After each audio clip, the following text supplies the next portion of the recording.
Lights, camera, action. Welcome to Conversations with Charlie. Today, we have a very special guest, Michael Figgis. I believe at his home in London. Is that correct? Yes, I'm in King's Cross, central London, the heart of lockdown. The heart of lockdown. Well, I'm in Brooklyn and Park Slope, another epicenter of lockdown. Um, so,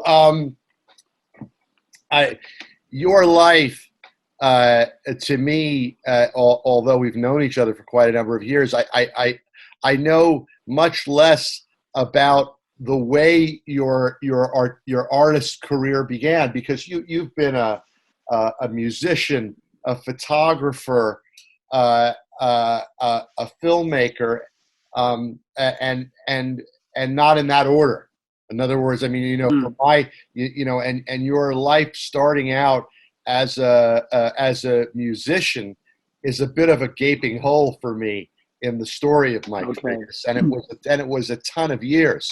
Um, and you were born in Carlisle, and then I did not realize that you lived in Nairobi until you were Yeah, 8. yeah.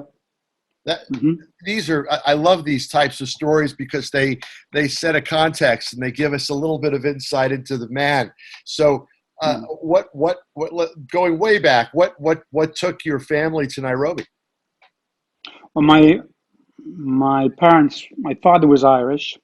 Um, his parents were colonial Irish, English Irish. They went to Kenya at the turn of the century, I guess. My grandfather established what is still one of the largest legal practices, Daly and Figgis in Nairobi.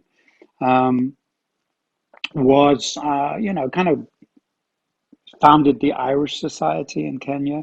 So my dad, coming from a kind of fairly wealthy middle class family, the typical upbringing, he was sent when he was very small, like I think 8 years old. He was sent back to England to go to a private school, to a prep school, they call it, and then to a public school, which we call it because there's could could not be less public because they were very elitist. So he basically was, sent out of the family home when he was 8, was educated in England, and then the war broke out, and then he became a pilot. And at the end of the Second World War, he'd married my mother during the war. She was also in the Air Force. My mother, very different, comes from a working class family in the north of England, very kind of like religious, proper. Uh, my father was much more like he was a jazz musician, DJ, drinker, party guy, really. Um, So he was a and musician. You were exposed to music growing up. yeah, that's where it all comes from. So he was a jazz fan. I have his jazz collection over there. Um, he wanted to be a pianist. He was obsessed with Billie Holiday, Teddy Wilson, Louis Armstrong, these people. And so he taught me from a very early age how to listen to jazz.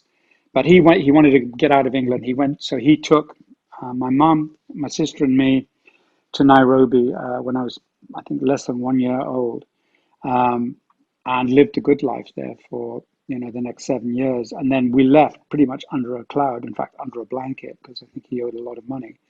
And I then went live with my grandmother in the north of England, which was the biggest culture shock that I think I ever experienced in my life.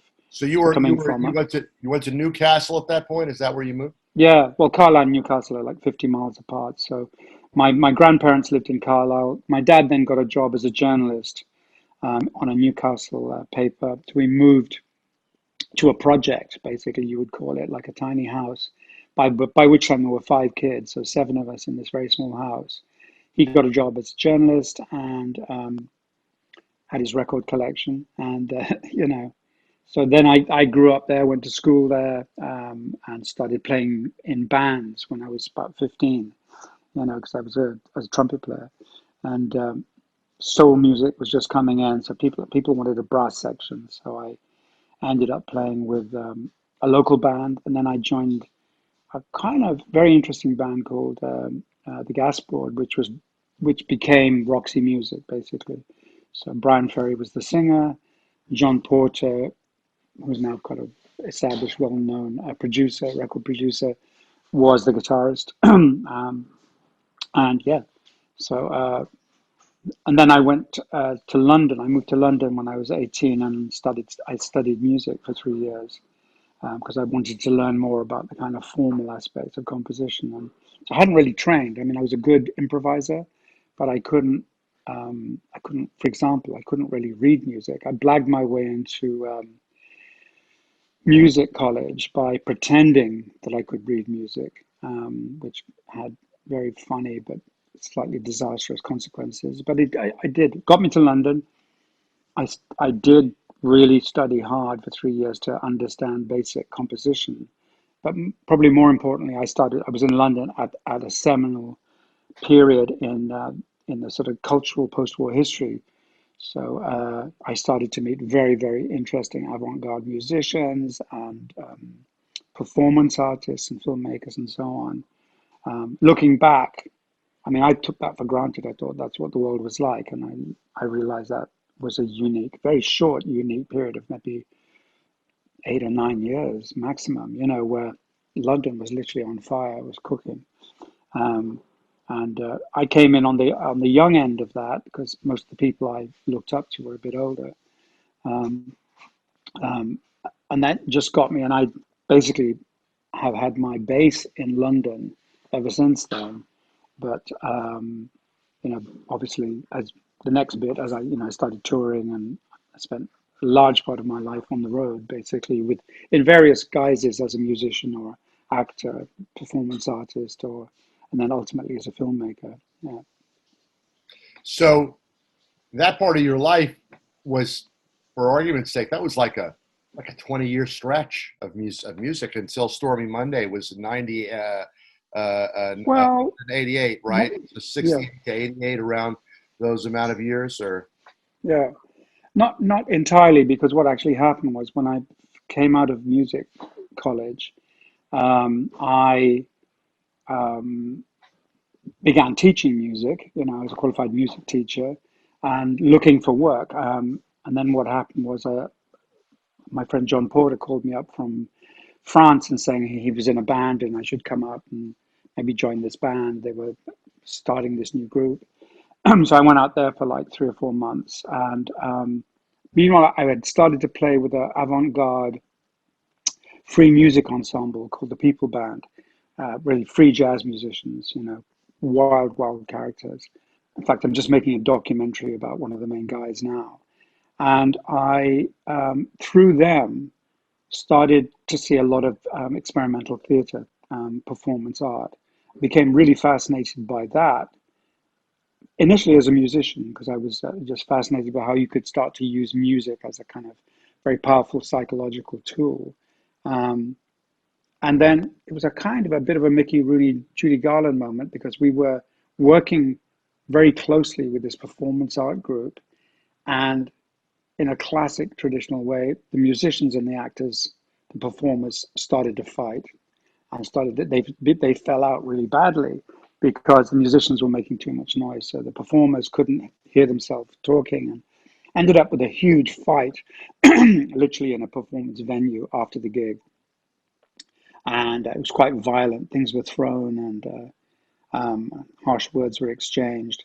And I found myself more sympathetic in a way to the performers than to the musicians because I thought, you know, they've got a point. They've got to be heard. Um, and everybody should back off at certain points and be respectful of each other's space. But, you know, these were avant garde musicians, so they were not about to, as it were, back a bunch of performers. They didn't see themselves as the backing, they saw themselves as equal. And also being anarchists, they were like, you know, we play when we want to play. We don't shut, we don't have cues, and we're certainly not performing dogs. So we're not going to kind of like, we're not going to behave in that respect. So I thought about it quite quickly, and I ended up joining the performance group as their chief musician. And then very shortly after that, they had a fight, and a bunch of the actors left, and we had a very important gig. Um, and I was basically told by Mark Long, the main performer, I said like, Mike, you're on stage, you know. We need someone to actually perform. And there was a kind of seminal moment. I found myself on stage at a very important theatre called the Royal Court Theatre in an amazing festival. It's called the Come Together Festival. And people look back on that festival as being a turning point in British performance. And in the audience was Mick Jagger and all these kind of like A-list kind of all the cool people. And I was on stage and I was having to riff verbally with this guy and improvise and I decided I really liked it. I mean, I loved playing music. I was playing music on stage as well, but I liked this acting, this performance. So I became a performer. I carried on doing the music as writing the music and creating sound designs for this performance group. And so for 10 years, I went on the road with them. And then we had a fight. And then I left and I formed my own performance company. And that was, in a way, the crossover, because there I started to use 16 millimeter film as part of the live performance, incorporating live performance, same actors on film that were on stage, interacting with each other, composing the music. So we're still acting, performing, but starting to take more of a step backwards. I suppose what we would ultimately call directing and writing. You were with the 16. You were doing some type of rear projection or side projection. Yeah. During the I was back projecting. Yeah. Right. So I'm going to play director right now myself and ask you to tilt your camera up a little bit because I want to see your. I see the top of my head. I want to see the top of your head. I'm playing. There we go. And then you in the corner of the frame and looking at me and gazing. The piano in the background. And I love the piano in the background. Okay. Cool. Yeah, I got my signed movie posters hanging on the wall. I see that. Yeah, Black Swan. Yeah. Yeah, it's like, I feel like after 25 years of having dedicated my life to working at Technicolor, I'm afraid I became a movie poster store. Yeah, well, it's out of control, Yeah. Fascinating. So, all right, this is going on, and the opportunity to go from all of that activity to the making of a film that, for me, is a turning point film, and it was your first project, right? Stormy Monday. My first feature, yeah. Your first feature film, yeah. How did that opportunity come about with all of this other stuff that you were doing? Because you went from what you were doing to a film that was going to be seen by a global audience. Well, the role of coincidence in anybody's life is, it was fascinating. And as a writer, I always kind of go, coincidence. That's that's a topic, that I will endlessly explore. And I always think of all the, for every coincidence that turned out well, think of the ones where you didn't even realize the guy was behind you on the bus and you never spotted each other, So how many times did that happen, So when I said I had a fight with the People Show, was the group I was on tour with for 10 years. It's just like a rock band. I mean, there were 4 or 5 of us. We were literally intensely, in each other's faces for 10 years. So inevitably, there would be these moments, where you grow apart a little bit.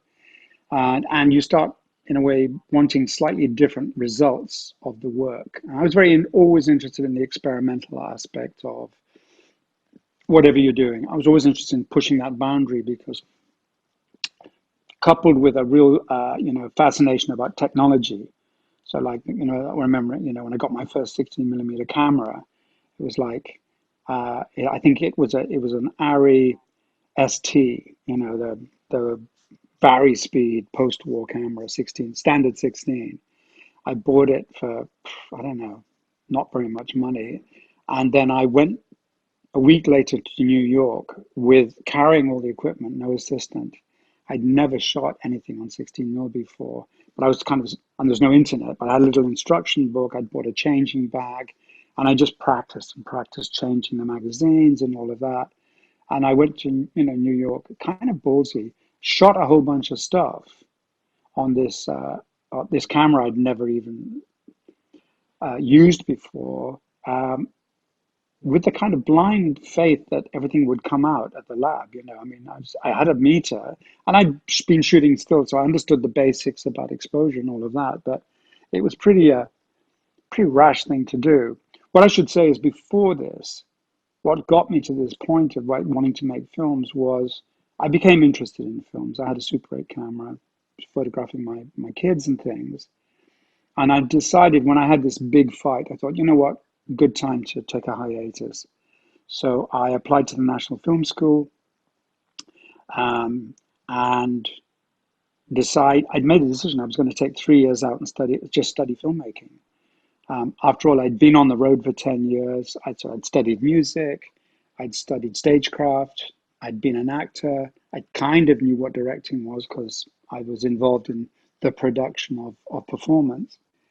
I was very good at sound because I already had a bunch of tape recorders, was making sound designs and recording things and making loops and all that shit. So it never crossed my mind that there would be a problem. So I applied to the film school. I got an interview, and on the panel was David Putnam, so Oswald Morris, Ozzy Morris, Romaine Hart, who had a cinema chain at the time. And they were my panelists, and I Oh, went in. just David Putnam and Ozzy Morris alone.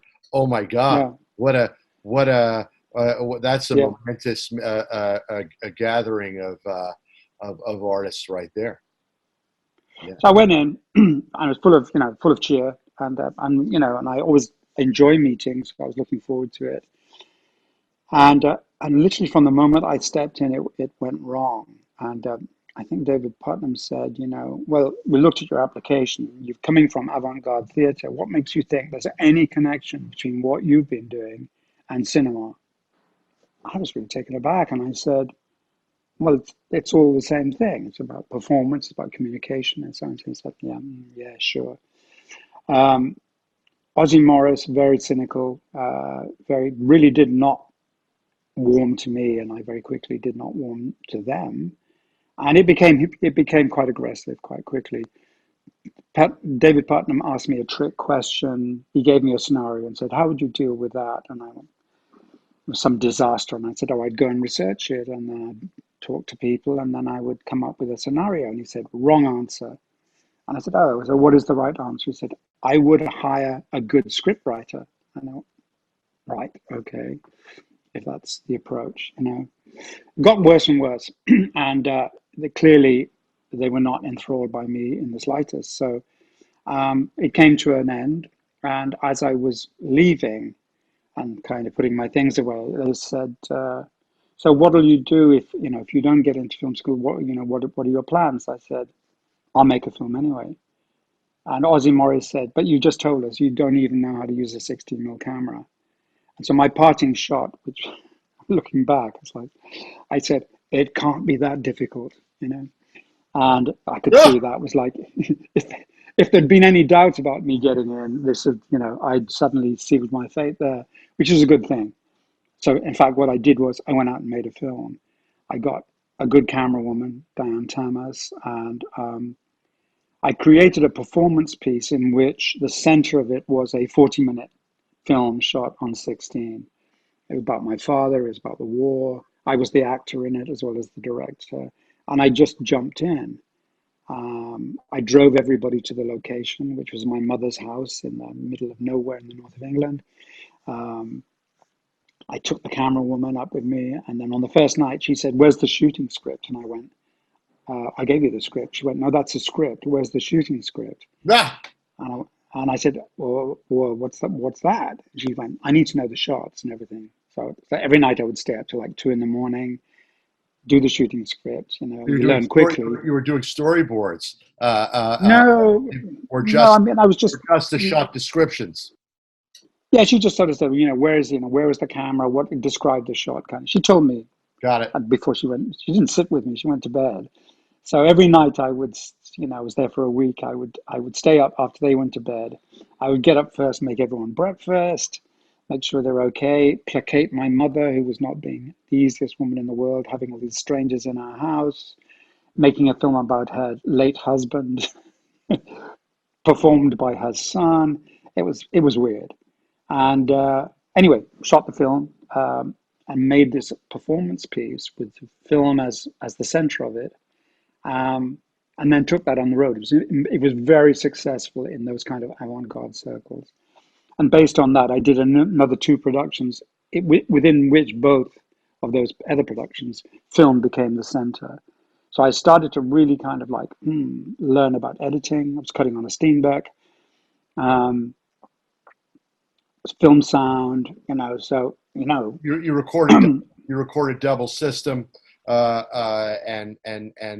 did you, or were you shooting it all MOS for the purpose of no, I projection? was shooting with a Nagra. It was all sync, So everything was just done from the get go. You were doing full on double system shooting. full on.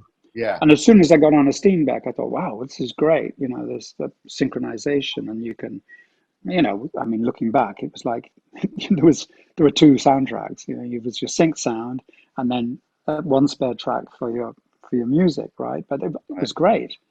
And I already was very familiar with tape recorders and things like that, so that was not so complicated.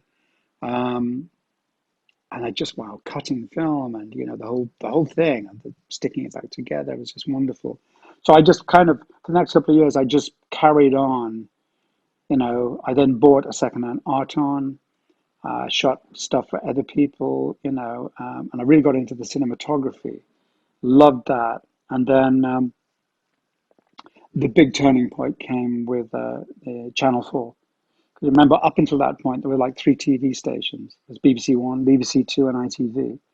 And so they announced there was going to be a new channel, Channel 4, and they were going to be commissioning new work. And this was like the only lifeboat, in the ocean, really, because you couldn't join a union. The ATST, what it was called, it was a nightmare. It was one of those catch-22. You couldn't join the union unless you'd made a film, and you Well, couldn't make a film. you didn't have IATSE in England, didn't you? The IATSE, IATSE, Yeah, the camp. yeah. So you had the same unions that we had in the U.S. Okay, We said we had our version of it. a Yeah, version of the the internet. ATST, AST, I think it was, or the something. I can't remember. They Yeah, were a nightmare. They just said no, forget it. And it was very kind of like nepotistic. So people came up in family groups and things like that. Depends who you knew, but you literally couldn't break in that way. So Channel 4 comes along, and there's a bunch of cool people on the commissioning editing board, and they're commissioning people like Neil Jordan, Stephen Frears, and I knew one of the editors. So I went in, pitched a very avant-garde project, and they sort of said, "Well, why don't you do something original? Do you have an original idea?" And I went, "Yes, I do," and I did. I was something that was in my mind, and so my first film shot on 16, not even Super 16, but it was shot by Roger Deakins, was a thing called The House with Stephen Ray and Nigel Hawthorne, most that, amazing so cast. that's before Stormy Monday. Yeah, yeah, 3 years before. 3 years prior to Stormy Monday. Okay, all right. Yeah, and it was a period fantasy set in 1880 in England. But at the opening credits, you saw England, the map of England, and then you pull back and you see that England is not an island; it's landlocked. On one side, it's got Russia. To the north, it's got Latvia. It's got Prussia, and it's about to be invaded by Russia. You know, and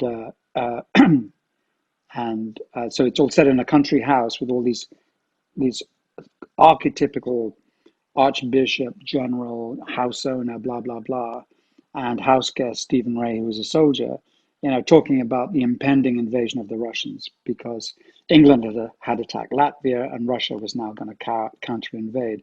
So it was this fantasy set in a landlocked, snowbound country house in the north of England. And so I made that film. First of all, I did it as a performance piece and kind of developed it that way using Super 8 film. And then with Roger, who I'd become friends with, he just left film school, the very film school I tried to get into.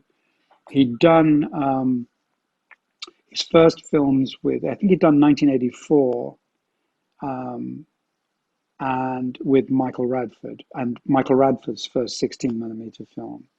And so Roger was really just kind of finding his feet and was amazing.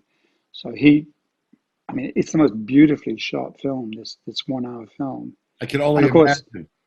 yeah. Roger So then, King. of course, Yeah. the next thing is I was going to say an email, but we didn't have them then. I get a letter from David Putnam saying, oh, I just saw your film, but like we never met, right? Like, and it was like a moment in my life where I kind of go, should I be diplomatic and say, actually, I don't, can I remind you that we did meet already? And I thought, no, what, Mike, for once, just keep your mouth shut and uh, and play along. So we both made a decision not to acknowledge the fact that we had met before. But he Fantastic. said, I love your film. And it was like blah blah blah, and I would like to commission another film. So I had this great meeting with him, and he said, "Can you do a treatment?" So it was originally called The Side. It was basically what became Stormy Monday. And I did a treatment, and I sent it to him, and I never ever heard back. I went back to teaching. A year went by, um, and then one day I was in Soho, in the heart of the kind of commercial production company area in Soho, Wardour Street, little side street, and there was a massive dumper, what we call a skip, outside a commercials venue, right? And it was full of audio tapes that had been thrown out, and kind of film stuff. And I was teaching students at the time basic film stuff, and they never had enough material. And I thought, wow, this is ridiculous, throwing away all this magnetic tape. So I backed my car up to the skip, and I got in the skip, and I started literally finding all the reels that could be because you could always reuse magnetic tape, and started throwing them into the back of my station wagon. And then I heard this voice, Mike, and I looked around. It was a guy called Nigel Stafford Clark, who had been the producer on my first film, The House. And he sort of said, what are you doing? And I explained what I was doing. And then he said, well, what are you up to? And I said, well, I'm kind of a bit stalled. I've got this movie idea, but I haven't heard back from Putnam, and I'm just teaching. So he said, okay, well, this isn't the appropriate time, but why don't you come have a cup of coffee? He at that time was working for the moving picture company, who are still around. And I went and had a cup of coffee with him and showed him the script. And he gave me some very strong notes and said, look, it's a typical first film. There's three movies here. It's very complicated. If you'd like to choose one of those movies, I'll help you get it made. And so I did. I took his advice, very good advice. I simplified the story into Stormy Monday. And then with his guidance, we had a script. And then I guess another 2 years passed. Well, while we had finance from, what was the company called? You remember them? Hemdale. Hemdale, of course. I Yeah. remember Hemdale. Hemdale were responsible for a ton of films in that era. Yeah. So it was just the point, but they were doing really well. They'd done Platoon and things like that. It was Soon. John Daly. They announced at Cannes that they were going to do Stormy Monday, which at that point was called Round Midnight. That's another story. Um, and Just freeze frame on that for a second. I love the fact that two of the titles were named after music. Stormy Monday, B.B. King. Round yeah, Midnight, what is it, Charlie Parker? Yeah, I mean, fantastic. that's Yeah, Thelonious Monk, actually. Yeah, Thelonious yeah, Monk, I'm sorry, but yeah, I err. yeah. But a classic jazz, and of course, as we would know. But continue. I'm But I sorry. mean, the joke with Stormy Monday, the working title was Round Midnight. Now in the film, at the end, the car blows up at midnight, you know. Sting is a bass player in a club, so it was all about a jazz club in which a bomb goes off at midnight, around midnight. So we're brilliant. And I get a phone call one day saying, I don't know how to tell you this, Mike, but there's a film just come out called Round Midnight, directed by Tavernier, and it's about, it's about a jazz musician, and so the title's gone. I'm sorry. I said, fuck, so what are we going to do, And then we went through this ridiculous thing with the company Atlantic Releasing, who were then doing the movie, and said, basically, the ridiculous titles they come up with through their version of like a brain computer, you know, bad movie titles. So eventually, even though, you know, Stormy Monday really hasn't got anything to do to do with the film. It's such a great song, and it gave us a title song, and we got BB King to record it for us and everything. So it sort of works, but the original title was literally on point, with the plot. So but funny. That is funny. I didn't know that story at all. But Yeah, I love the film. I mean, Sting playing the bass player and jazz club owner, right? And oh my God, yeah, yeah. yeah. Tommy Well, of Lee course, he's from Jones. Newcastle too. Oh, he's originally from Newcastle as well, eh? Yeah, yeah. In fact, when we met, when I first went to meet him in LA, to talk about the movie, he'd obviously heard that I was, well, I arrived and he said, I used to come and see your band with Bryan Ferry. I was still at school, trying to make out he's so much younger than me, but Sting he's said not. that to He's you. not.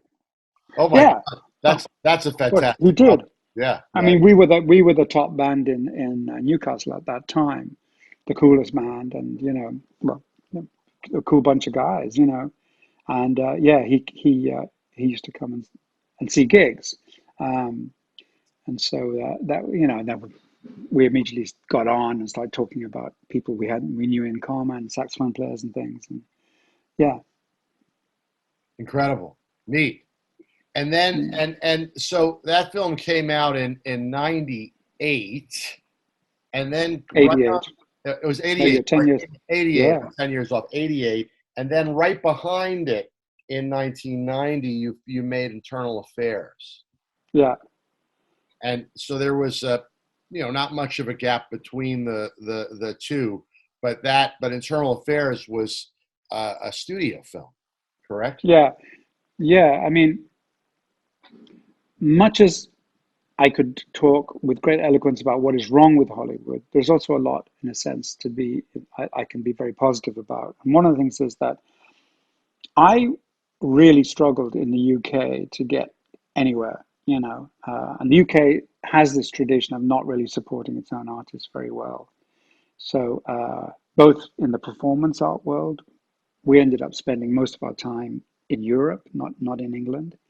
And then as a filmmaker, when Stormy Monday came out, I got such negative press, and negative reviews, saying that what a, kind of crass calling card this was. Mike just wants to go to Hollywood. He's using Tommy Lee Jones, Melanie Griffiths, trying to make an American movie. Just really total put downs. Um, but it did really well in New York, Los Angeles, the main urban centers. Got a great review in the New York Times, Janet Maslin, great review in the LA Times, and became a kind of little cult movie. Absolutely. And even before it came out, you know, um, I got a call from an agency from the Morris office, from Mike Simpson, saying, I'd love to meet you. I hear promising things, and he actually flew over, um, came up to Newcastle and met me. It's like guy based in LA came up all the way to meet me and say hello, and I was just like, that would never happen in the UK, not in a million years, you know. And he signed me up, and so straight away, I started to have this connection. And when the film went to Cannes, Clint Eastwood loved it, and he invited me to lunch and offered me a movie, which I turned down, which I don't think he has ever forgiven me. Um, but it kind of And suddenly I had, he loves jazz, so I mean, yeah. you guys would be No, we thick had the, thieves in terms of the appreciation and respect for the art of yeah, jazz. he just done Bird, we had the best ever lunch, and I really enjoyed him. And then he sent me this script, which was a film he wanted to do with Charlie Sheen about, like novice cops. Can't remember what it's called, The Rookie or something. I don't remember. And he just, you know, it wasn't like I'd just come out of school. It wasn't for me, you know. So I politely turned it down, and I remember bumping into him years later at Cannes, and he cut me dead. You know, he really did. He was not pleased by that. But anyway, it got me kind of like a foothold, and then I was offered a script uh, first of all as a script doctor slash director called The Hotspot. Eventually, Dennis Hopper directed this movie, but I was on board with The Hotspot. Did a really good, I think, rewrite, and got a fantastic cast. I got Sam Shepard, the just emerging Uma Thurman, and Anne Archer were my three leads, you know, and we were set to go. And then a person who I shall not name um, managed to insult Sam Shepard to such an extent through a contract that Sam basically pulled. We were in pre-production. He jumped, and then the whole thing, very, as you know, very quickly started to fall apart. Trying to get new finance, trying to get it recast, blah blah blah. And I was suddenly like, still trying to get this film made, but realizing that the boat was kind of not leaving the harbor anytime soon. And then Mike Simpson, I got the script of Internal Affairs to me, and I remember reading that and thinking, it's so violent and so kind of like crazy, but there's something really wonderful about the writing. Henry Bean, great writer. Uh, and so I came on tentatively on board. Frank Mancuso Jr. Liked me, but we really had a struggle. I think maybe 6 months of negotiating with Paramount. They wanted an American director. They wanted Kurt Russell. They wanted all kinds of stuff and I fought my ground, and I have to say, supported very well by my producer, Frank, who had the advantage of being the son of, another Mancuso who at that time happened to be running Paramount Pictures, so that probably helped, you know. And eventually, I got accepted by, the guys at Paramount, and we went into production, and I'd met Richard Gere. I really fought the fight because Richard at that point, was also going through, I think, a very, very, very tough patch in his career. He'd done King David. Nobody wanted. He was no longer the A-list guy that he'd been, on American Gigolo and all the other movies, and was heavily into the Dalai Lama and, promoting, that kind of philosophy. So, and they were really pushing for Kurt Russell. He was a fine actor, but I thought was too on the nose for this. And there was something about Richard that I thought, wow, I think he's perfect for this character. He's seductive, and the script is very well written. And also I was very naive, and let's say the arrogance that comes from naivete. Was I was like, I was in LA and I was thinking, yeah, okay, next, what's next? Okay, I'm making an American film. Why not? And I was just thinking how interesting. It should be like suddenly here, and like in the same way as you look at like the avant-garde theater scene. It's like look at cinema now. It's like, wow, all new to me. And then the great fortune of meeting John Alonzo, who uh, who was absolutely the right person to shoot this as well, and um, literally meeting a bunch of you know interesting guys and women who I was very lucky.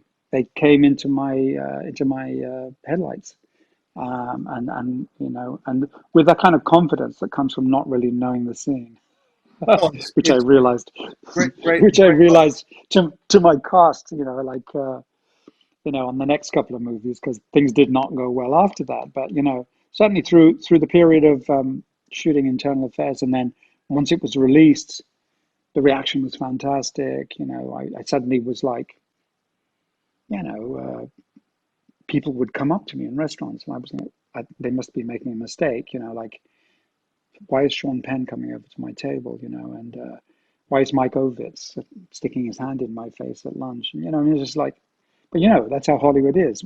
You can suddenly, you can arrive and you can be there, and everybody can love you, and they can drop you just as quick, you know. but when they're in the good time, that's quite a buzz, you know. So Oh, that's kind of how that came about, really.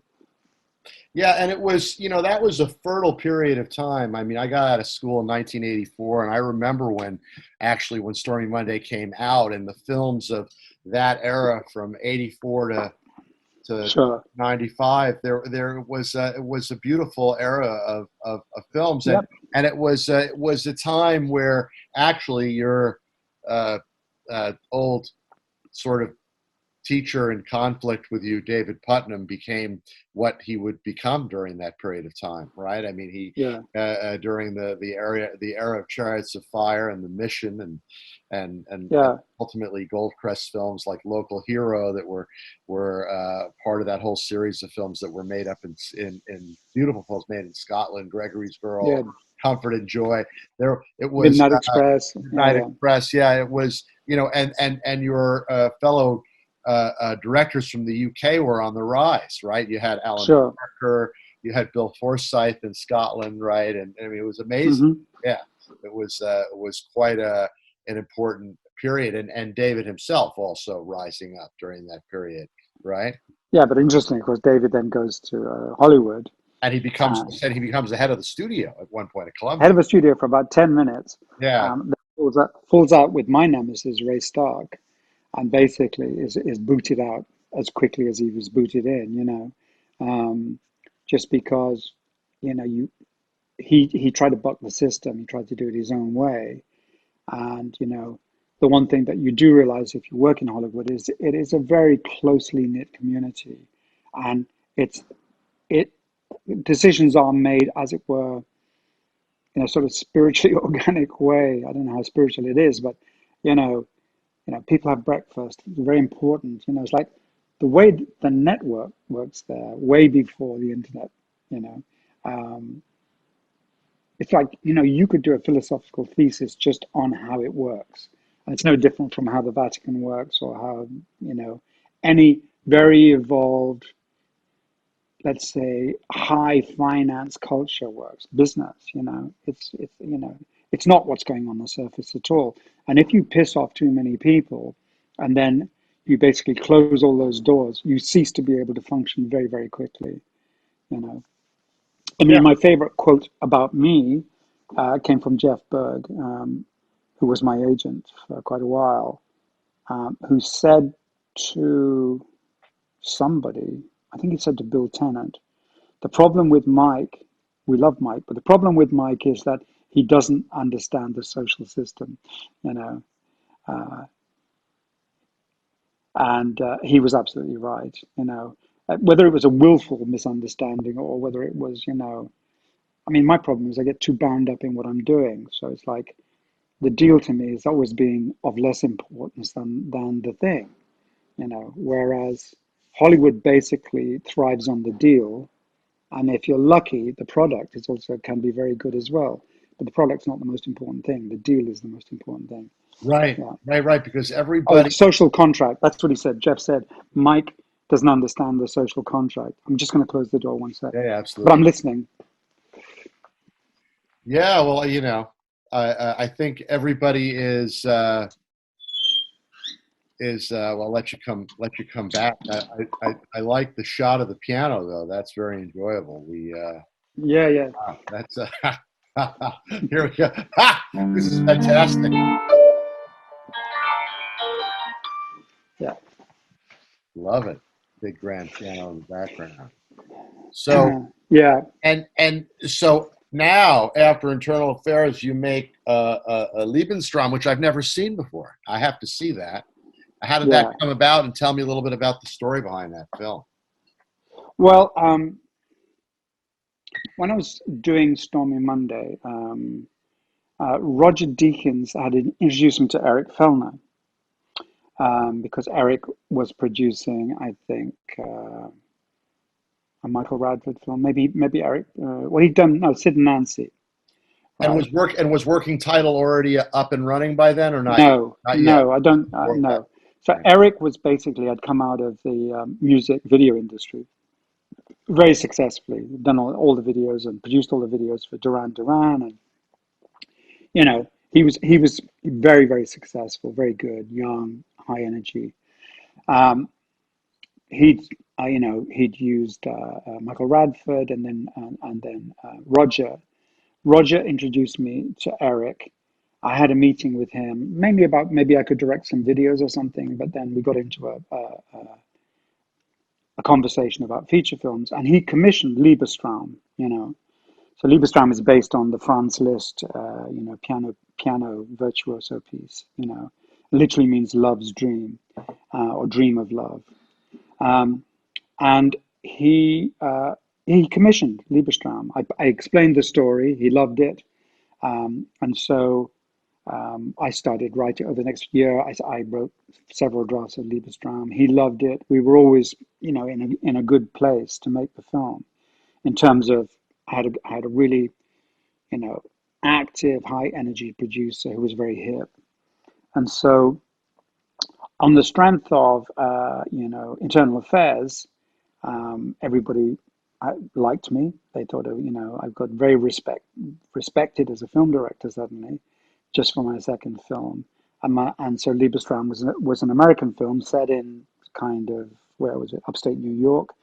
Um, and suddenly a lot of people wanted to be in it. Madonna wanted to be in it, and then Alan Ladd came on with MGM to to be the production company with Eric and so on. And so we we moved kind of fairly steadily towards this next film, because I was riding high after Internal Affairs. They gave me a decent budget, and then I cast Kim Novak. So the characters are very simply, it's a mother who's in her last, she's dying of cancer. She's never met her son because he was given away at birth, and so the son has she tracks him down, and they're reunited. She's heavily morphined up on because she's dying, and when he walks through the door, she kind of thinks she sees him as the absolute double of her late husband, who it turns out by the end of the movie that she murdered. So it's a kind of noir, and so it's all about flashbacks and dream states, and is this real? Is this not real? Kind of very Lynchian. Where I think both David Lynch and I were kind of in that same world at that time. And yeah, and we went up to Binghamton, upstate New York, to shoot the movie. At which point everything started to go very wrong. Is I that right? mean, well, there was a very difficult production to shoot. Kim Novak, bless her, was not the easiest person to work with. She only speaks badly of me now, apparently, claims that I cut her out of the movie. And, um, you know, Eric wasn't there a lot of the time. I think he had personal issues. And, I was kind of abandoned with this film production. And a lot of personal issues. It's really a kind of turning point in my life, where the transition from being into being a filmmaker, with all of the good things, but also all of the bad things that come with that. Suddenly, that you're making a lot more money than you ever made in your life before. You have more control in one sense, you have less control in another. And then you're dealing with some pretty tough actors as well. And so the film remains one of my favorite films, and I love the film. But once it was finished and we previewed it, it was the most disastrous preview I've ever had in my life. Literally, with people shouting at the screen, stabbing the paper where they were supposed to be filling in the questionnaires, and mass walkouts, and because Kim Novak used the C word at one point, and it's like every middle-aged nice lady because we previewed it in New York on a very cold night, 3 days before the first Gulf War began. So there was like a craziness in the atmosphere. And Oh my God. yeah. And so the film came out, very limited release, got terrible reviews, got very vicious reviews. And it's like suddenly I went from that to that, just like as you do. Um, and that kind of in a way defined that next period, because I then went on to a film called Mr. Jones, which was even more problematic. A huge fight with the legendary Ray Stark, the legendary producer. Not the nicest man on the planet, and I don't think too many people would disagree with that. And I lost. I mean, I said, "Come on, let's go," but I knew I was always going to lose those fights, you know. And basically, and then I did the Browning version, which is a beautiful film, but again, got kind of just badly released, and you know, and out of that came Leaving Las Vegas, you know. So, uh, which I would, excluded, of course. yeah, I mean, I like to think of it because I always think of these periods as being incredibly useful, interesting times. I'm much more uncomfortable with success, and I'm much more comfortable with it, if you like, controlled failure. And I've got very used to that doing performance art and avant-garde music and stuff where people would shout and throw things and kind of go rubbish, and you really have to believe in what you're doing to keep going. But you end up with this kind of armor, which is like, you get used to insults and all the rest of it. So in that period where things weren't going well in Hollywood, I was actually now living in Los Angeles. It was like that's when I went to college, properly film. That's when I went to film school, and I Yeah. started studying the films, the studio culture, observing how people communicated, really thinking about what do you want, how do you measure success, and is it possible in Los Angeles to be within that community and still be in a way and still be creative, with all those other things getting in the way, and how do you measure creativity and all of that? So, Well, but um, there's also not to throw in a big ball of fire into the middle of the dialogue about Hollywood. The reality is they're nervously hoping and engaging in the idea that they can make a bet, because every time they're making a bet, they're going to mm, make a bet that you will reach the hearts of the audience through yeah, your work, also through the marketing as well. And I'm going to give some examples. I mean, because I know a few films where, like, I'm going to give an example of a film that I happen to love that was done by Keanu, which I really enjoy. He directed a film called Man of Tai Chi in China, and I don't think anyone in the United States saw the film. And it mm, was, I thought it was I love the accomplishment that he made on it, but regardless, it was not sold, yeah, right? And then I look at when I worked with on a whole battery of films with Darren Aronofsky, and when he ended up working with Fox Searchlight, the team at Fox Searchlight took his films and lifted them through trailer campaigns and publicity mm, into the yeah, eyes of the mass public. And I'm not saying that any one of those titles that came out wouldn't have performed, but I can tell you another distributor might not have garnered the national exposure that he got from that sure, sequence of projects. Because you got to remember, prior to The Wrestler, he made The Fountain. I yeah, mean, not many people saw The Fountain. This is the real Hollywood, right? yeah, So, yeah, so then all of us, and Pie before. So then all of a sudden, it's like he becomes, as we've discussed, the Wonder Boy. But the what I love about the part of the story is it is a collaborative art. There's the filmmaker is the heartbeat and the pulse and the organism that comes up with the grand scheme and the idea and the execution. But if it only ends up on a few screens and it's not sold properly, doesn't make it anywhere either, does it? no. I mean, what you hope for is a combination of, like a perfect storm in reverse or whatever, that Yes.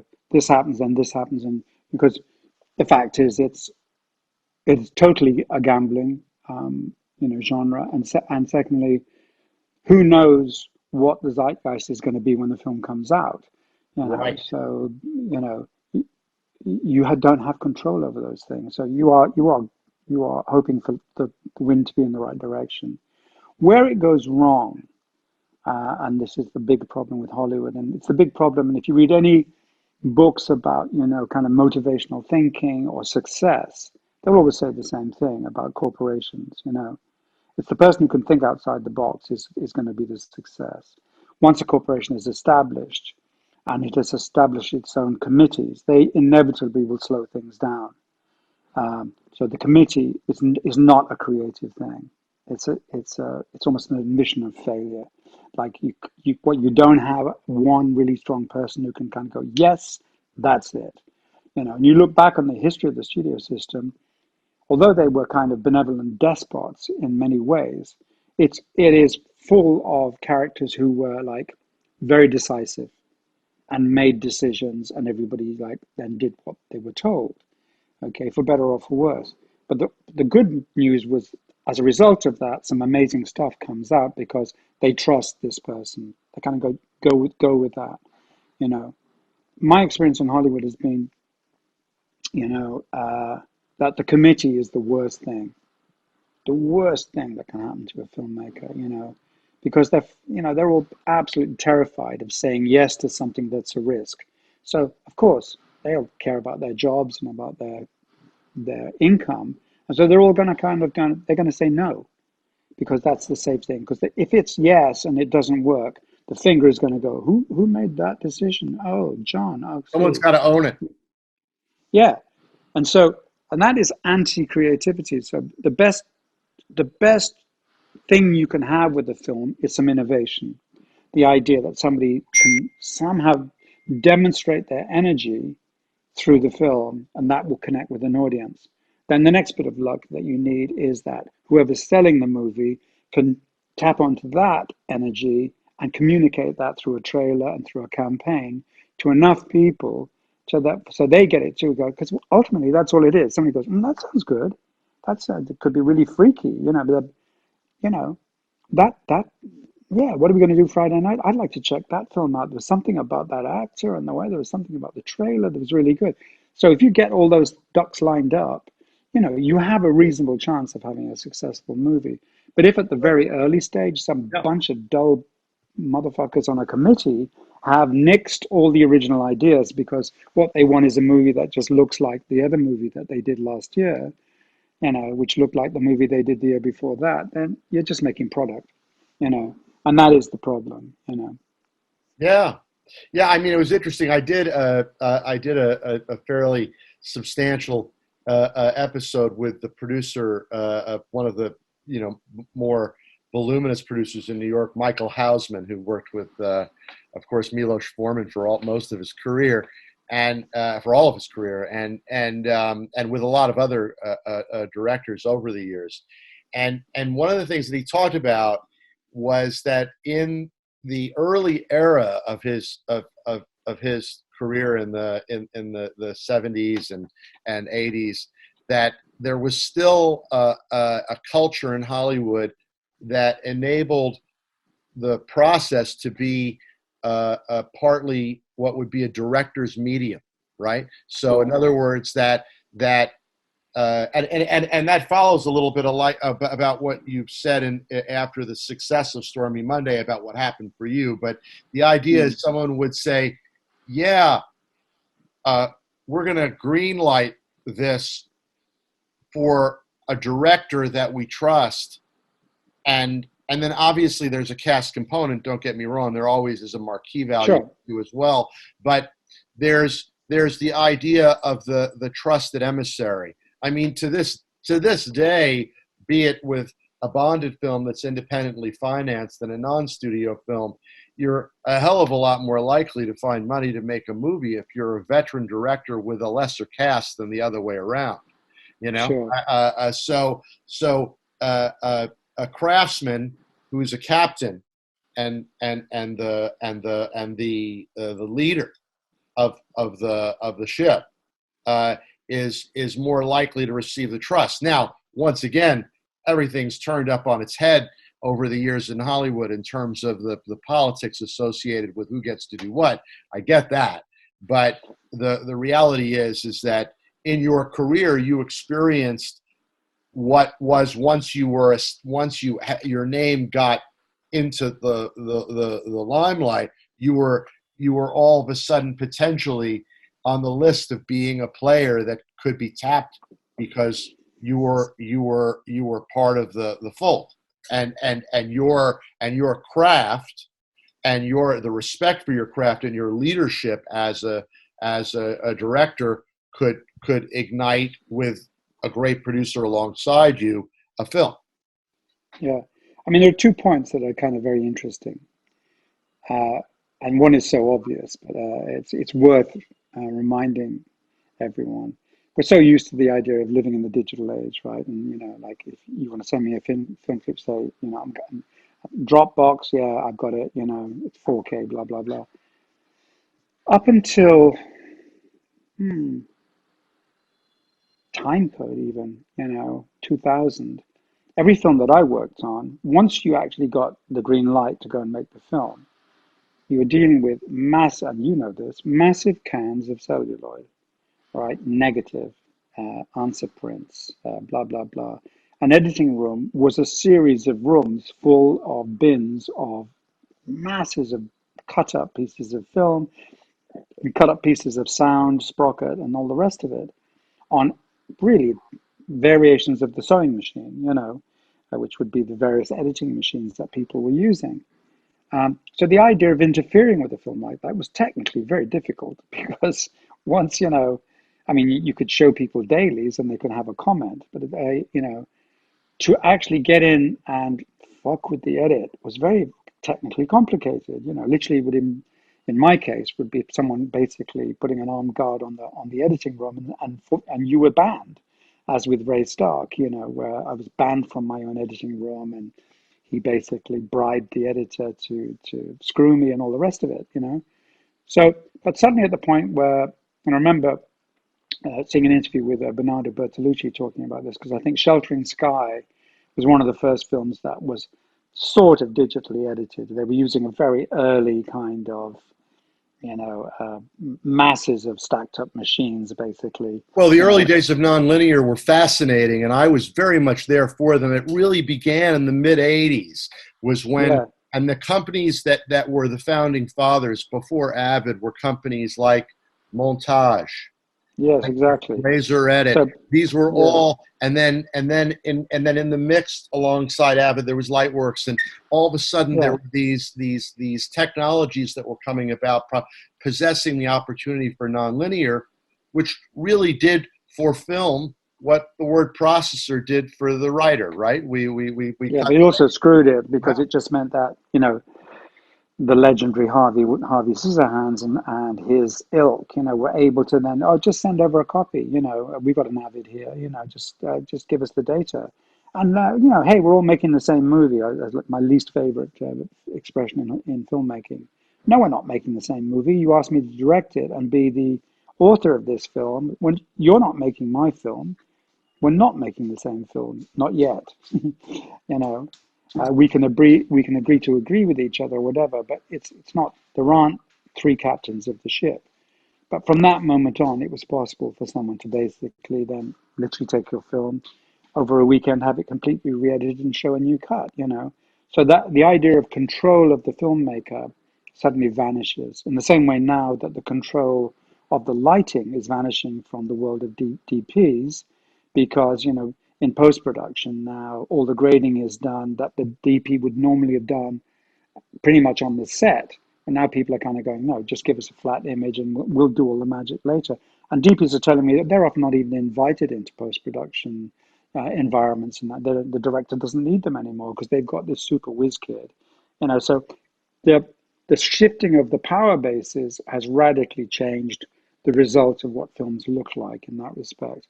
The second point I wanted to make was, I would say the two films that I made within, let's say, the Hollywood system, where I had more control than in any other film, were Internal Affairs, because it was a small project in terms of Paramount, and because of Frank's relationship with Paramount and his father, they left us alone. And Frank trusted me, and he just backed me. So we were allowed to do some pretty bold things with the film. And then the second one, of course, was Leaving Las Vegas, where I had complete control, although a slightly eccentric producer, Lila Kazaz. But ultimately, they were busy and they didn't interfere. And both those films, in a sense, were the most successful ones I've made within the American system. And the ones that actually got through to an audience in terms of emotional impact more than any of the other films I made. And I would have thought that would have been some kind of a demo lesson for a studio saying, Mike's probably better if you leave him alone. He doesn't seem to flourish that well under committee supervision.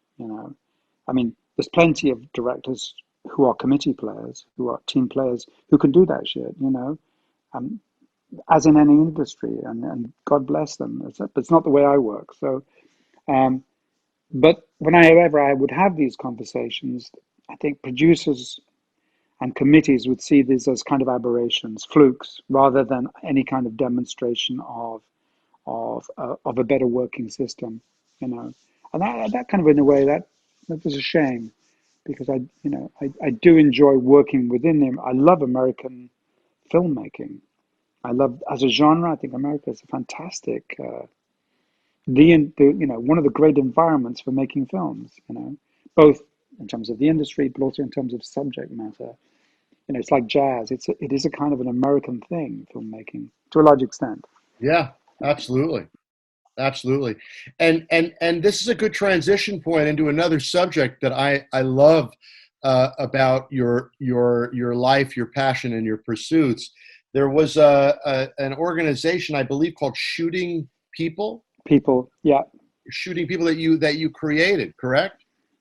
No, I godfathered, so Godfather. Okay. Yeah. I mentored two amazing women who were actually at the, I mean, ironically, I now teach at the National Film School, and I mentor quite a lot of every year or so, if I'm asked, I do mentor students, and two of the students I mentored have now done incredibly well.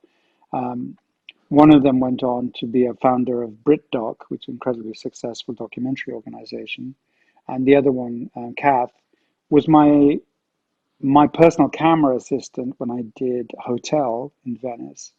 Um, and she was one of the main founders of Shooting People, which is kind of like, just a really great website where if you want to go and shoot a bit of an indie movie up in Manchester and you need sound recorders, you just go on their website and find out who's available. But this was way ahead of the curve, when she founded this, and so I came on as a kind of godfather, and would turn up at the Christmas party and everything and make a speech and do all that stuff. So, I mean, I've mentored quite a few young filmmaker organizations, that's ongoing. Wonderful. And there's something that I should have known but didn't know. You created something called the Fig Rig. Oh yeah. So when I Phil. was, yeah, What is that? Yeah. that came about again just through necessity. So after I did Time Code, so Time Code was shot on DV cam, but on the DV 150s, which were kind of, sort of broadcast size cameras with, decent size lens on the front, and But, big, big, big, big. standard def, correct? Or were they HD at the time? I can't even remember. No, DV cam was, Standard def. That was standard def. standard def, Right, absolutely. exactly. Yeah, Because I remember, and not to digress, but Indigent and a few organizations in the United States, because an episode with Ellen Kurz, she was part of yeah, that movement and shot films like Personal Velocity and stuff like that sure. on And those also big Dogma cameras. movement. It was part of a All, little mini era, and it was a moment of of of what I like to consider disruption in the industry, to say we don't sure, have to interesting. capture on film. And I think of you as certainly in the royal family of disruption. You're the king, right? Yeah. That was the one of the Sony had brought out these cameras. They did the 150, which was, and the only reason we used that was just necessity. It was the only camera on the market that would shoot a bigger magazine, like 100 minutes, 95 to 100 minutes. and time code had to be one continual take. Um, and they literally were the only camera around that would shoot a 95-minute take. So we had four of those, specially rigged up with monitors and all kinds of stuff, to make them. And that was an amazing experience because there were four DPs. I was one of them. So to operate handheld for 95 minutes, it's just the most wonderful. It felt like running a marathon. I remember physically feeling so elated when I was doing that movie because it's such a challenge. And the other DPs were just phenomenal. What they had to pull your own focus, you had to pull your own aperture. You were operating your own zoom. You had an assistant behind you, but basically not really a camera assistant, almost like a mobile AD. Anyway, as a result of that, I thought I really want to experiment with these cameras because the quality for that period was pretty good. And I played with video stuff and never been that happy with the visual quality um, until around about this time. Mainly Sony was bringing out these very innovative cameras, and they then brought out this thing called the PD100, which was still got mine. It was basically a hand cam, metal body, very nicely made, satisfying camera to use. You could screw on a wide lens on the front. Lars von Trier had used one, I think, on the early Dogma movies, like Celebration, Festen. Um, and so I decided to make another film, a much more experimental film called Hotel in Venice, using, again, four screens or three screens, whatever I felt like. So again, I had myself and three DPs, um, cast of like 35 actors improvising, Burt Reynolds, Salma Hayek, and everybody. And and I started kind of doing tests, and the first thing I realized was that they were so wobbly. That the handheld design on these cameras was not good. You had the strap, you put your hand in, and then I remember talking to a free climber. These guys that climb without ropes, and they literally are all on their fingernails. And for some reason, I don't know why, I was at some conference and I was on a bus and I was sat next to this free climber, and we were talking about muscles and about the hands. And he said, he was talking about strength of the hands, and he said, "So how many muscles do you think there are in a hand?" And I went, obviously a trick question. And I went, "I don't know, like 50, 60." He went, "No." I went, "What, more or less?" And he went, "Like this." And the answer was, I think, two. There are two muscles. And one is the thumb, which is the grasping muscle. And I think there's another one between there. But the rest, it's all tendons. There isn't room for muscles in the hand. So everything is going into the arm like this. And I suddenly went, oh, that explains something. Because when you're holding a video camera like this, your hand is bent, which means you're pulling on a tendon. And after 5 or 10 minutes, that tendon's kind of going to go, you know what, I'd like to straighten out a little bit. So you're going to get a little wobble there. And I thought, that's such a bad design. So I started working with a young designer called Ben Wilson, who had designed a bike for disabled kids using just, body ergonomics. And so we got a whole bunch of pipes and some gaffer's tape and some, grips and things, and started designing. And I'd come up with the idea of using handlebar of a racing bike and putting the camera in the middle and just using that. So I said the main thing is the hands need to be as far apart for vertical, horizontal stability. Which is And what I you and see I today when people hold. There are rigs like that all over. Yeah. Yeah. So I said I use the analogy of a waiter. Like, so if you have a big tray of drinks, you know, uh, the hands need to be far apart, and the brain will very quickly work out what is the horizontal, line. So even if you're walking and you're going down steps, the hands will constantly, the arms will compensate. Plus, you have an elbow joint, and you have a wrist joint, and you have a shoulder joint. So in terms of Steadicam design, you have six joints combining to take vibration out of movement. So we ended up designing a steering wheel, the camera in the middle, the controls like on a racing car where your thumbs are. So I did a prototype and then shot the movie. We made four prototypes all the DPs loved them, because it's just like, wow, this is so stable. And you could run with it, you could hold it like a shopping basket, you could go really high. The one advantage being that with these new cameras, you could also swivel the monitor, so you could adjust as you went. And then I took it to Manfrotto, the Italian cinema, equipment production company, and so they then licensed it from me. And it was about 2 years ago they stopped production, and I since then I have redesigned it to bring it up to 4K standard, and I'm now working with an incredible production company who'd actually do special effects. Neil Corbold, I think you probably know him. Hmm. Do you know Neil? I don't know him specifically, but I'm sure I know his group, perhaps. Yeah, I've forgotten their name, but everyone's laid off at the moment. But basically, they've agreed to work with me, and this now looks like a racing steering wheel. Where literally all of the controls, focus, everything are just on your thumbs, which are holding, this redesigned fig rig, and I've put a 4K camera on there, and it all works beautifully. So. That was just an example of something that came out of like, I have a problem. I don't want to shoot wobbly.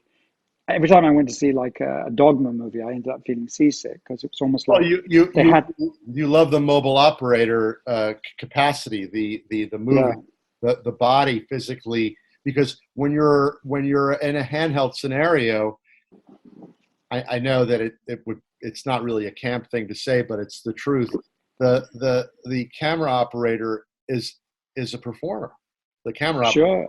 the camera operator is part Going, of the scene. The camera. I mean, I've done some shooting in my life because when I started in production, I shot with the Aton, which I love because yeah, yeah, the the cat. position Mm, of the shoulder was so and the wood grip and was just a lovely camera to work with. And you could move and maintain yeah, stability, but you were the person creating intimacy, uh, yeah. and the And image. funny enough, when I was working, because I've still got my art on, I would put long arms on it.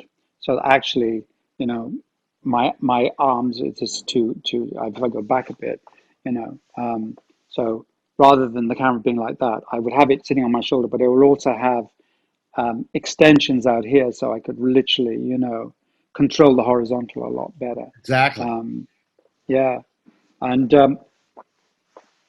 yeah, I mean, going back to internal affairs, watching and remembering the way John Alonso would do handheld, and I've just read, I'm sure you're aware of that terrific book that just came out now, about the making of Chinatown. You know, I think it's in the New York Times bestseller list. Very, very informative, mainly about you know Robert Evans and obviously Polanski and everybody. Classic film. Yeah, but there's a whole section on John Alonso, and I said so with great affection. Then revisited Internal Affairs, and I got John. John at that by the time did Internal Affairs wasn't operating much. He had an operator, Purnell, who did most of his work for him. But I persuaded him to operate again, and because of his handheld work on Chinatown, and he was a short, kind of squat guy, Oh very no, low. I actually met John years ago Yeah, on a film. I think it was called House Sitter or whatever. It was one of the commercial yeah, films that he did, and we would spend time screening in dailies in the morning and after rap, and I got to know yeah. him a bit. What a wonderful man, and Wonderful man with his little slim cigarettes that he used to smoke, and very elegant. He liked to play golf, so we used to rap, made sure we rapped promptly every evening, didn't like to go into overtime. And, as I say, I hadn't operated, but, we got on really well. And I did say, please, can you go handheld? And looking at that footage, man, on internal affairs, rock solid. There's no kind of lure, there's no wobble. So, just because we went to smaller video cameras, there's no reason why it would suddenly become, like seesaw time. So all of that was about, for me, the golden rules of cinema, which is like, don't move the camera unless you have to. And if you do it, move it very, very carefully. I mean, really think about the psychology of your camera movement. I say that to young filmmakers because everybody moves their camera all the time now, and everybody has such good stabilization equipment that they. So it's almost like Why does the dog lick its balls? And the answer is because it can. It's like with DPs, why do they move the camera? Because they can. And if they're not moving the camera, they feel like they're somehow not delivering. Um, but that's just not true. I mean, it's like creating a frame is in itself an art. And often create the frame and really don't move the camera, because when you move the camera, the audience, you're making the audience aware of the fact that there's a camera. It's like you really don't want to know about a camera. Yeah. It's just a device for recording drama. That's all it is. Well, Well, talk that's an to any understatement. production Yeah, designer, and yeah, and they'll talk about, well, uh, I need to make sure I know what's in the frame. yeah. What's in the frame, what's and their craft is based on working with the cinematographer for what will be in the shot, right? I mean, Mm, because you're not seeing everything, right? Yeah. yeah, yeah, So it's such an important part of the ultimate collaborative, and what you see actually outside the frame is usually quite surprising if you watch a production going on. So yeah, yeah. it's quite beautiful to watch. Another little thing I didn't realize is you're associated with a school in Switzerland. Is that still going on? That's kind of, I think they're having, like everybody in education, having both financial and also leadership issues. So this is the EGS, European Graduate School. I mean, this is an amazing place. It's the seat of kind of contemporary philosophy. And the guy that used to run it, Wolfgang Schumacher, it's just amazing philosopher, just an amazing person. So he opened things up it's a summer school. Everybody has an online course, and then they come together for a couple of months in the summer in this village up in the Alps in Switzerland, and it's called a quiet village, and there are no motor cars. You're not allowed to make a noise, nothing. And the school is there, and he has people like Peter Greenaway and Zizek, the really eccentric philosopher, film critic, all kinds of people uh, would come and he said, so I got invited to come and said, just work with the students for a week, do some seminars. So I've done it 5 or 6 times now, and I literally, so I turn up. I have maybe 20 young philosophers, aged somewhere between usually mid 20s to well into their 50s, and we just begin. I get them to do a bit of acting, or it terrifies them, um, and then try and make this bridge between the kind of, let's say, very heightened elitist world of abstract thinking, philosophy, and practicality. And that's what Wolfgang really liked that I did, was that, because he always said, philosophy is about the heart. It's not about the intellect.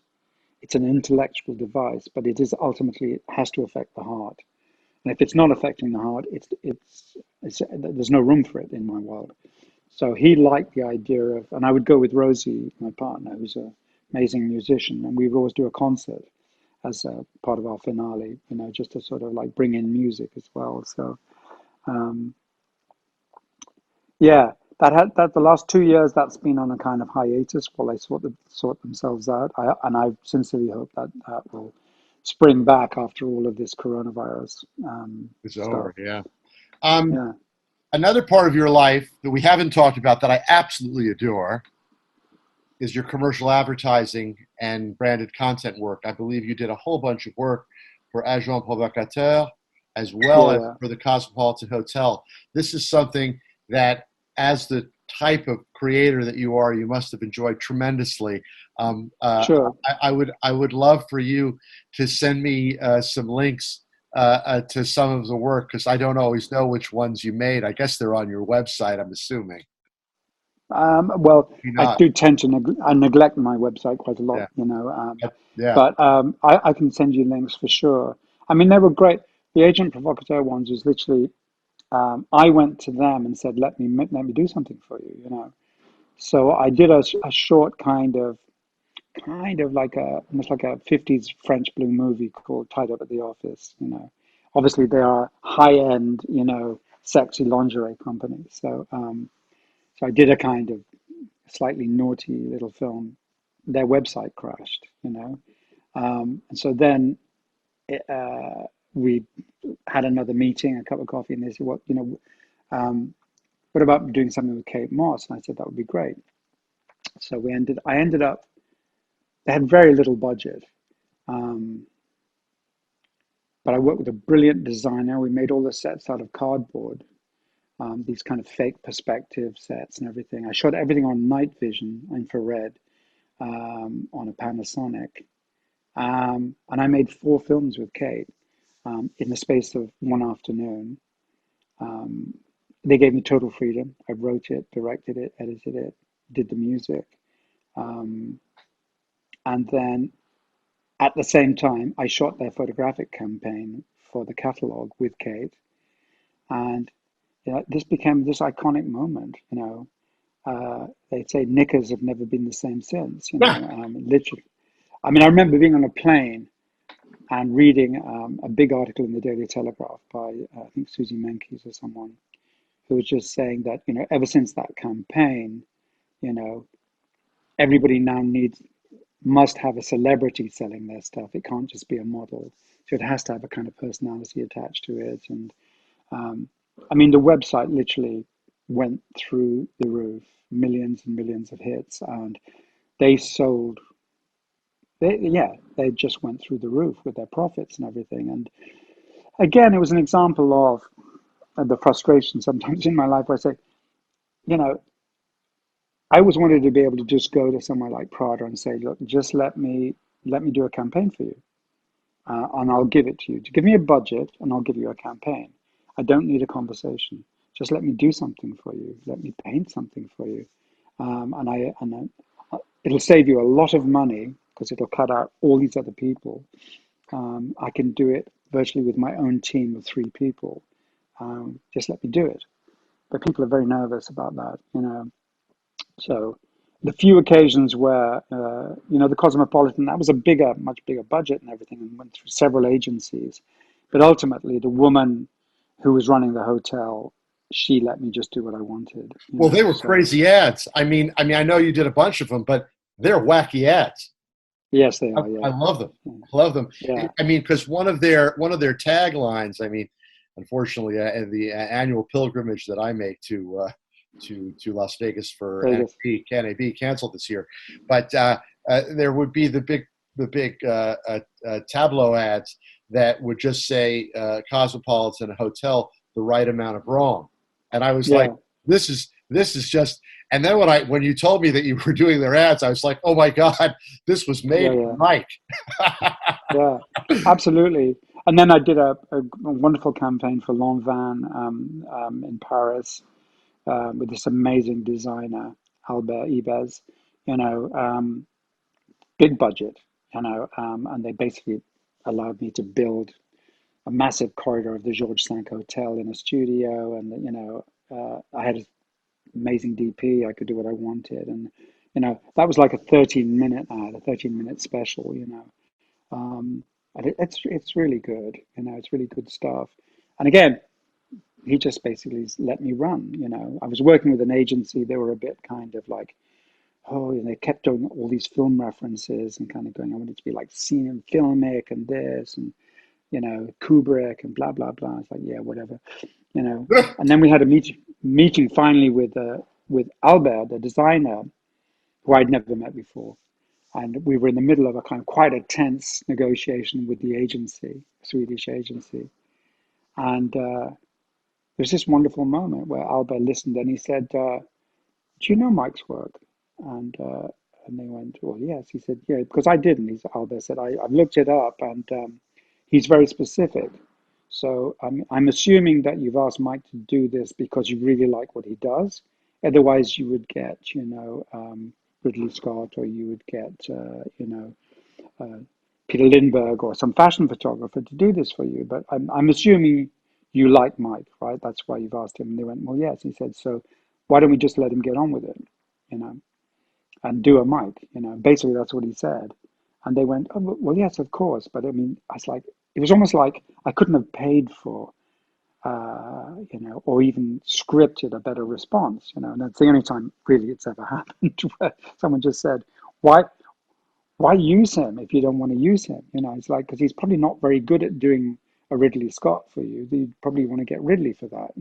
So it was just such a common sense thing to say to someone. I just thought, wow, it's so obvious. Collaboration with the right Sure. people and having the right representation. The other part of your life that I love, and you just sent me a clip, and I listened to it, man, Alone Together, that jazz piece. I'd love to, if it's okay, I'd love to send that link into if it, Sure. I don't know if it's into my podcast and be able to have it on the Pod Matrix. It would be a nice piece of jazz to play Yeah. alongside. By all means. That Yeah. would be Yeah. Yeah. wonderful. That would be wonderful. And Mm. I'm gonna ask to do something that's entirely unconventional right now, and I don't know if you're gonna want to do it, but I'd love you to do it because I love you and I love what we've done today. Would you walk back to that grand piano for me and play something? Sure. Do you want me to? I'll walk the camera back. And bring the camera back there if you can. Mm. Is that possible? Oh, there we go. It's entirely. Watch this. Oh, giddy up, giddy up. Uh-huh. All right, let's frame it a little bit to the left With there. that. A little bit to the left if you can. I don't see you. There we go. Bingo. There we go. Yeah. And as it, All right, and now it's slowly sinking. I'm just going to secure it. secure it. Yeah. And I cannot think of a better way to say thank you. I love you. This is wonderful. Now Mike Figgis is going to play the title credits at the end of Conversations with Charlie. Mike Figgis on the piano, ladies and gentlemen. Okay. So would you like a blues, or you want something from a film, or? What? Yeah, give me something that you'd love to play, like a blues piece, or even something from the Sure. film. That'd be great. Yeah.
I love it.